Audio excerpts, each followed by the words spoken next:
The gravitational intensity at the centers of the hemispherical shell. At the center of the hemispherical shell of the uniform mass density has the direction indicated by the arrow. See figure 8.12 A, B, C, O. यहां आप देखिए क्या हो रहा है, यह hemispherical bowl है। अब आपको सेंटर पर, इसके सेंटर पर ग्रेविटेशनल इंटेंसिटी की डायरेक्शन दिखानी है।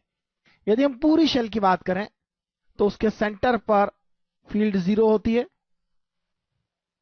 यहां पर फील्ड होती है 0, और इसका मतलब यह हुआ कि शेल का ऊपर का आधा हिस्सा जो है वो ऊपर फील्ड अप्लाई कर रहा है, और नीचे का आधा हिस्सा जो नीचे फील्ड अप्लाई कर रहा है।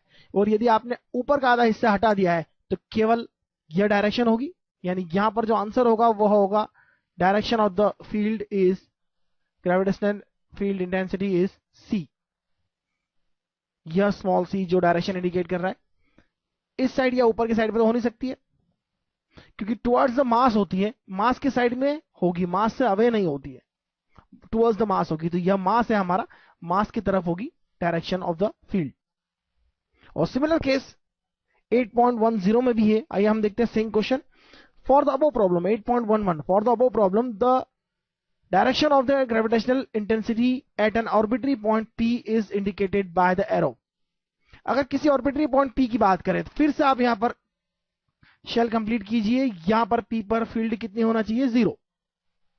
और P पर अगर फील्ड 0 है और आपने इस ऊपर वाले पार्ट को हटा दिया, सपोज ऊपर वाले पार्ट को आप हटा देते हैं, तो क्या होगा, फील्ड किसी एक डायरेक्शन में हो जाएगी, या तो डाउनवर्ड्स हो जाएगी, या अपवर्ड्स हो जाएगी, या इधर हो जाएगी, या उधर हो जाएगी, या इधर हो जाएगी। लेकिन किधर होगी, मैं कहूंगा डाउनवर्ड होगी, क्योंकि मास जो है उसके कारण इधर होगी। अगर इधर आप लेते हैं तो ऊपर वाले पार्ट के कारण भी इधर होगी, अगर आप नीचे वाला पार्ट हटा देंगे तो, यानी अगर दोनों पार्ट लगा देते हैं तो दोनों के कारण इधर फील्ड होगी और दोनों एड अप हो जाएगी।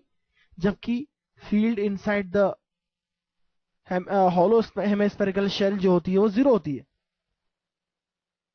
और यदि आप सोचते हैं कि इस हाफ पार्ट के कारण फील्ड टुवर्ड्स डी है, तो ऊपर वाले हाफ पार्ट के कारण भी फील्ड डी की तरफ होगी, ऊपर वाले हाफ पार्ट के कारण भी फील्ड डी की तरफ होगी। दोनों पार्ट को अगर ऐड कर देते हैं तो फील्ड डबल हो जाएगी डी की तरफ, उसी तरह जी की तरफ भी डबल हो जाएगी।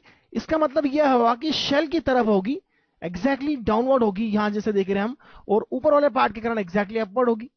और दोनों को मिला दिया जाए तो 0 हो जाएगी। यदि आपने ऊपर वाला पार्ट हटा दिया तो करस्पॉन्डिंग फील्ड भी हट जाएगी, और अब फील्ड सिर्फ डाउनवर्ड होगी ई की डायरेक्शन में। तो आंसर हमारा हो जाएगा यहां पर ई, और पहला हमारा आंसर था सी। तो आइए आगे देखते हैं। काफी अच्छा क्वेश्चन है, आपको फिर से समझने की कोशिश करना चाहिए क्यों मैं किसी डायरेक्शन में नहीं ले रहा हूं जी और एफ और डी में।